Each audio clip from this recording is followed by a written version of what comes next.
haddaad moodday jacayl inuu gudho ama gaagaxo haddii aad u malaysa inuu jacayl da' leeyahay ama aad istidhiba waa laga xiisa go'aa markuu ka dhex aloosabay laba dugsi sare jira iyo koo dhallaana markay jaamacad jiraan ma degay oo ma lulay naftooda markii uu gurmad abaareed kala fogeeyey deegaankoogii baadigoobkii iyo raadcadii jacaylka ma isku weydaarteen laba gaadiid jacayl ku dhisan dhib iyo dheef wadaag ma ka yeelay naftoodii inay xanjo kala goostaan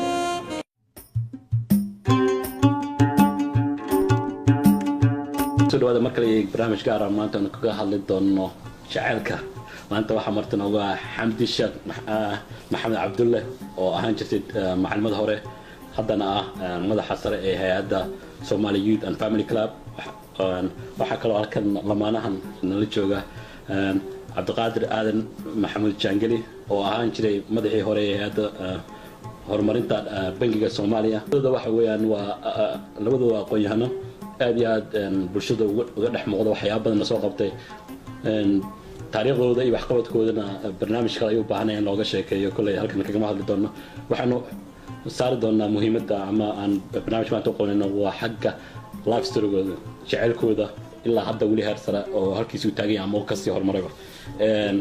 marka waxaanu ku bilaabi doonaa labadoodana waa horta caruur dhowrna way isu leeyihiin ilaa 5 caruur oo jaamacadaha halkan kaga baxay mid mooye marka taariikhdooda iyo jacaylkooda ayaan maanta ayaan barnaamij ku soo qaadanaynaa gabi ahaan barnaamijka waxaanu ku bilaabi doonaa xamdi waxaad nooga sheegtaa jacaylkiina sidoo ku aasmay isoo ku bilowdo ورماني يقول برود دمر كلي حسوستك وناكسين تاريخ كاغا مهدعلنيا برنامجك uga mahadcelinaya barnaamijka iyo waxyaalaha kale oo aniga iigu hoos jira oo ah maxaa laga baran karaa gurkayagii laakiin jacaylkayagu wuxuu iska ahaa mid runtii natural ah haddaan dadku ama isjeclayn ama dhalinyaradu meel kastoo joogtaba ama isdoonan ama isguursan ama dee noloshii continuitygeeda iyo sii socodkeedii baa yaraanhaya marka annagu waxaanu isbaranay annaga oo dhalinyar jaamacaddan ula foonaan ka baxay isaguna wuxuu markaa dhiganahayay jaamacadda beeraha waad aragtay baadiyaheeni dhaantada iyo la isugu imaan jiray oo habeenkii baa dhalinyaradu dhaanteyn jirtay oo guureyn jirtay oo xaafadahoo dhan neighborka isaga imaan jirtay tanina waa mid tii oo kale la mid ah oo dee markaa dhalinyaradu isku timaada markaa labadii kolleyba isu bogta dee meela iska aragtay ahayd kabacdina dee odagaa malaha garanaya wixii gamekan booliyada markaa game la ciyaari jiro awaga gameka basketballka aad iyo loo ciyaari basketballka aad jaamacaddan ku kulantay jaamacadaha la foolay iyo mid beeraha maxaad ka xasuustaa adiga maadaama tabaha liigu horeysay waa maxamedow hadda waa taasoo waxaad tiri gabdhaha xasuus ta ku wanaagsan horta la foolo iyo jaamacadda ka hor waxaan u malaynayaa anigu intermediate-ka inaan dhigan jiray jaamacad iska daaya markii horta iigu horreysay aragga waa arag anigu reerka si fiican baan u aqaanay reer sheekh maxamed cabdul horeeye habaryar cambaro maxamuud dhowlo xamdi hooyadeeda walaalaheed xamdi waa yarid waa arki jiray laakiin ciyaal bay ahayd oo dee markaas waxaan isku soo gaarnay marka xamdi high schoolka banaadir school markaan ka baxayay anigu sanadkii aan ka baxayay yaa iyana soo gasha waan gartay markii ugu horreysay oo nameena cabdilharo yaa tahay haa waa la garan karaa featurekooda iyo sidee waa haddee waa kaa tagnay ilo high schoolkii waan ka baxay moogta marka ka bacdi baan jaamacadda isugu nimid jaamacadda lafteeda iyada markaan anigu ka baxayay ayay ana soo gasha waxa ugu weyn oo aan ka xasuustaa dayuuraddii aan isku daba maray dayuuradda xamdi aan u daynaya dawladda aan isku daba marnay qaybta xamdi diyuuradda mid aad u xiiso leh markaa diyuuradda isku daba marteen qayb aad ugu weyn waa jacaylkiina bal nooga war waxaa ka xasuusta markaa wallahi diyuuraddu sheeko wanaagsan bay ahayd annagoo markaa isbaranay laakiin muddo aan badnayn isnaqaana ayaa waxaa dhacday abaartii dabadheer markaasaa waxaa la yidhi gurmad ardada ha la sameeyo ardadii markii jaamacadoo dhan baa laga baxay aanu tagnay cabdulqaadir waa inuu qalinjabiyey gruubkii qalinjabinayay marka waa laga reebay inay meesha aadeen markaan adigu muddo 2 bilooda joognay meeshuna sablaale loo qaa iyagu dejintay ahaayeen kuwii soo rarahayay ma ahayn أنو شوفني مدة 2 bilooda meeshana de waa hawl miiran oo de dad baad dejinaysaa ayaa waxaa qof baa hadiyad ii keenay nin qofkii hadda ma xasuusto qofku waa qof baa hadiyad ii keenay uu iigu soo dhiibay hadiyadda waxaa ku jiray ma dareemin laakiin hadiyaddii markaan furay letter bay ahayd letterkii markaan akhristay oo aad iyo aad letterka ugu farxay warkii ku qornaa ayaan somehow warqadii dabcay ku celi meeshii marka adigu markaasaan misana soo bixiyey warqadii baan dhowr jeer akhrista ku celiyey oo akhristay adigu warqadii baa ii macaanaatay ku soo celcelistii ayaa waxaa soo dhacay jab xanja ah jabkii xanjaha baan waxaa in warbaa malaa'ig baa erkan kaaga soo turtay xanjana dee meesha kumaba aanaan haynin meeshu nooga gaajo iyo rafaad bayba iska ah war jab xanja ah waa adigoo dasar joogo ko biyaa lagu siiyey yani waxaadan filanayn ay tahay oo hataa xanjadani xaggee ka timi jabkii kale yaa cunay jabkii kale yaa cunay iyo xaggee ka timid weli mystery bay ila tahay ma garan marka inay warqadda ku dhex jirtay xanjadu adigu bari ka bacdi ayaan markaa fasaxash waxaan helay fasax waxaan go'aansaday inaan xamaraad ninkii jabka xamjada kuu soo diray waa inaad soo aragto soo maa sax iyo waraaqda jacaylka laakiin uma garan inuu ii soo diray laakiin sidaydaba waxa i hayay bal inaan arko isagii dayuuraddii markaan soo raacay ayaa ninkii odaga ahaa ee madaxda ka ahaa cabdallaa la oran jiray cabdalle wuxuu arkay anoo dayuuraddii ku jira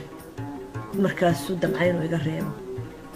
wiilashii dhallinyarada baa iga baryey marka aduu dayuuraddii soo kacday waxaa runtii aad iyo aad xusud u mudan in uu ninka pilotka ah oo markaa ruush aanu marayn inuu ahaa meeshu maroodiyaal iyo ugar miran bay ahayd dhulku barwaaqu ahaa maroodiyaashiibuu u dhadhaweeyaa weydooda waa maqlaynaa iyo codkooda arkabtarkiibuuba nagu cayaarsiinaya aan sii soconno hoos buu soo dhaweynaya waxaan arkaa marka baabuur land rober ah iyo dad ku jira oo riixayo dhiiqo ku jira dhiiqo ahaa robow bay ahayd dhulku haa roob badan baa dii jiray bas alla dadkaas baabuur bay riixayaan una idhaahda maahane maba dee ma is oranin hawl kale kuma tirsan adigu xamar baan tegey gabaraan macruufo ahayn la foolaan tegey gabaraan macruuf ma ahayn baan la foolo ilinkeeda isku aragna markaasay waxay tiri ii warano nabadoo see tahayoo markii aanu isa salaanay ayaan weydiiyey cabdulqaadir baan idhi iyo way isku kalaasna way ahayn isku marna way qalin jebinahayeen markaasi waxay tiri cabdulqaadir baa haa shalay buu sablaale aaday waa halkaa ka timaaday oo meeshaan ka imid ها مساسة دي لما أورن كرو نيكا والله أنا كان دوري يا بوقت نيكا تندوري أنا ما أورن نيكا سندوري أنا أركبني كثير بوقت سيبلي أيدا لفتة جواني لفتة يدونيس كان بالله قبل الدونيس ما يدوري لك من هو عيني الدونيس بس لكن يراه واقع حشودي هذا ورك هدان سوق قابيو أدنى سبلا لو حاجات تمدينا السجارة ها أصلا سبلا لو قبتنا هذا وقارك إنه أنا جاي أركو بابورك أركينا بابورك يجوا أنا قدوميه كان عبده هو سبلا السعودان الصومري سلالة markaasaa waxa uu yidhi sablaan u socdaa annagoo dhowrho bannaanka taagtaaga markaasaan idhi sablaalaa u socotaa haa ma ku raaci karaa suu yidhi welcome baabuurku waa bannaan yahay isaga iyo darawlay nin kalaaba la socda dabadeedna saasaan baabuurkii halhaleel xataa dhar ma qaadan horta taasaa ugu weynayd oo aniguna markaa xaggii tegey yaa la yidhi saakay dayuuradii raacda marka waxaaba lagu habsaday ninkii la oran jiray cilmi boodhari sheekadiisi hohoy hurdada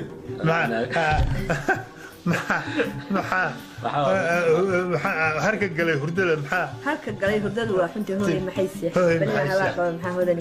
bal maxaa hodan i weydaarshay bal maxaa xamdi i weydaarshay adna waad aragtay marka wadada ku jirta inaad diyaaradana dul martay adna waad aragtay inuu gaari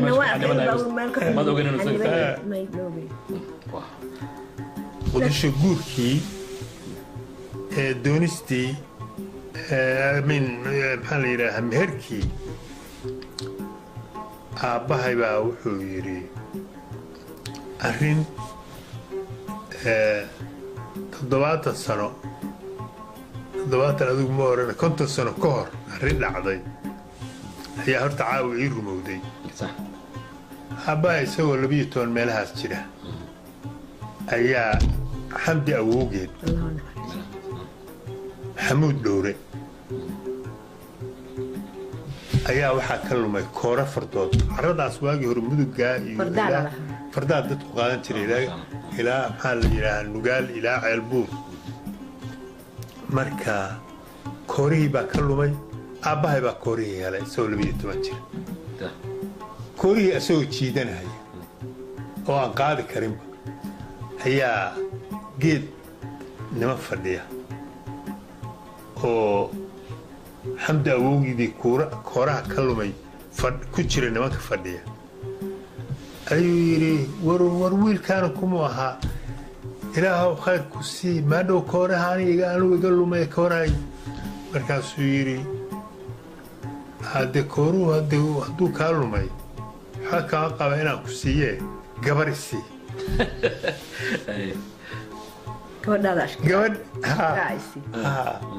marka odayaashii baa yidhi war waa niraga warsee gabar markaasuu yidhi waa ku siiyey hadda waa uu yidhaahee nin hadda markii guursan karay gabar ma ahayn ballantii baa meesha taallay ilaa waagii ballantii waa socotay caawaa ballantii ii furantay buu yidhi mar haddii laysiinaya xamdi waa gabadhii anoo 12 jira aan doonay weeye dee saas taasuna waa jirtaa sida xataa reerku isugu xirmay aa meesha ka muuqata waxay ka tarjumaysaa cultureka marka gabdhaha layska soo doono sheekooyin ama kaftanaha soo geli karaa ama xusuus ama xiriirka labada caa'iladood leeyihiin ama dhaqan ahaan u lahaayeen ama guur hore wixii dhacay baa lagu xusaa markaa meesha la isugu yimaado hadda koortiiba waxay noqotay ballantii waagi la qaaday in lagu fuliyo markaan u soo noqdo marka aniga naga dhaxaysa aniga xamdi waan weynaanayno waa korayno hadba meel baad maraysaa jacaylku marka su u socdo kii kobanka dhallinyaradu u taqaanoo dhan meesha uu ka baxaya mid kaloo ka weyn oo ka xoog badan baa imaanaya marka dambe oo ah friendship family iyo maxaa la yidhahaa saaxiibtinimo iyo caa'ile ahaan iyo in labada qof ay protecti gareeyaan wixii ka wada dhexeeyey iyaga talinayaan lamaanahan jacaylkooda muddo 40 sano iyo dheeraad ku dhawaad jiray ayaanu marka dhalinyartii u soo jeedin doonaan waxyaabaha ay kula talinayaan marka de ilaahayna quraanka waa ku yiri nimanka ayaa dumarka u taagan si kasta oo qofta dumarka ah ay u wanaagsan tahay oo adag tahay oo naag reerkeeda ku filan ay u tahay haddana guurku nafaqayn buu u baahan yahay tusaale ahaan waxaan kaaga soo qaadayaa maraan England joogay London joogay ayaan odaga u cawday oo waxaan 6 sanaan waxaan sugay Mareykanka u cawday oo aan eriyo caruurta kaligeed ma hayn karo waa dhibtooday oo waxbaan sheegay waxaan aabba baad iska leeyahay aabba ma dhibkan ka soo maray baad ka martay xagee aabba uga taa kaligeed baad uga ishiin wuu qosliyo wuxuu yiri waana runtiis marna qaahiraan joognay marna waxaan joognay London يعني تلفون كنا ما كلا بوين شيرين أولي بقالية قالية بشي مشاركة يقول التلفون بقالية ورقبك حتى مرة غير قد متوستين عرورته مولى بيستي سكول كم جيسي سون كسر نقطي سي أن حدا فهين يعني ولا صعدة عرورته حال كودي حريك ما قوين حريك ساسو سعودي مركا إني معروف بهاي كل جيبة لندن كهية كل جيبة قاهرة كهية كل جيبة سداس أها وحويري حدي أنا عرورته كوهين اللي كل ما تشوف كلنا السوق مريكا بتشوف وقته حدا أنا عرورته كوهين إن ما توست إيه مسيحة إيه مهاد بسيس إيه هالكاس كا كل كلينا هين وكل هين شقفي عم بدها يساوي مع هالكا كالا هين معروضة هين له إلى كما أنا كين وانقروسا وهنا وحي الدرايف كرينا ين عروضة وحييبة جعل كيسو هاي تازم هاي القشطة إيه هاي لا يسدو إلى والدامني يسدو إلى ولا يسدو يعني ما في القرين مرنا ألون أنا إسكاد دمر لماذا إذا إسكاد حوجا يري إسكاد عرسني ينويان بدل أي مكوحة على فرنين كان فرحان بدل لما كلا وضع سقطان هرم على كلا عرّا وحوين إذا نسون أحسن لسوق العدن marka xiriirka ayaan la jarin baad leedahay mar walba yaan la jarin kaliya ma anagu kulay ila aan mujtamacana anu ku noolahay been ku sheegi mahayo kumalihi boqolkiiba baan wanaagsan honestly waxaan u attribute gareeyaa jacaylka iyaga inuu afsagu iyo wada jooga iyaga iyo gurkayga inuu hoggaan fiican u ahaabaan anigu kullayba aaminsanahay ma garata hoggaan fiican u ahaa aniguna laakiin aan daacad u ahayo aaminay inaan hoggaanka daba galo saasoo ay tahayna aqoonta madannimada iyo midda diinka iyo midda ilbaxnimada midna nagama maqla noocin lahaa waxa ugu weyn oo guurka faa'iidadiisa ay tahay labada qof inay wehelkooda inay isweheshadaan ku raaxaysta oo aan short term kaliya laga fakarin long term kana laga fakaro aad iyo aad baa ugu mahadsan tahay cabdiqaadir iyo xamdi waxaad maqlaysaa waa talooyin 40 years experience kula dhawaada jacayl soo jirana talada idin soo jeedinayaan iyo way aragnimada saad inta barnaamijka socda aad ka dayaateen wax weeyaan waa waxaan ka soo bilownay waa ilaa bilowgii jacaylkoodii ilaa noloshoodii intii imika iyo wixii khibrad ay lahaayeen ay dadka doonayaan inay u gudbiyaan sidaad hore u ka aragteen hadda ka hor Somali Face baa sanfilaya lagu soo qoray sheekadiina oo aad dadka wala dhaceen hadda taarikhan waxa iyadoo muuqaalkii una marka experience qof wuxuu ku wanaagsan in looga dambeeyo ayaa haboon saad aragteen hadda waxaan ku haboon tahay in la dhageysto si wanaagsan loo dhageysto talooyinka ay bixinayaan aad baad mahadsantahay xamdi iyo cabdiqaadir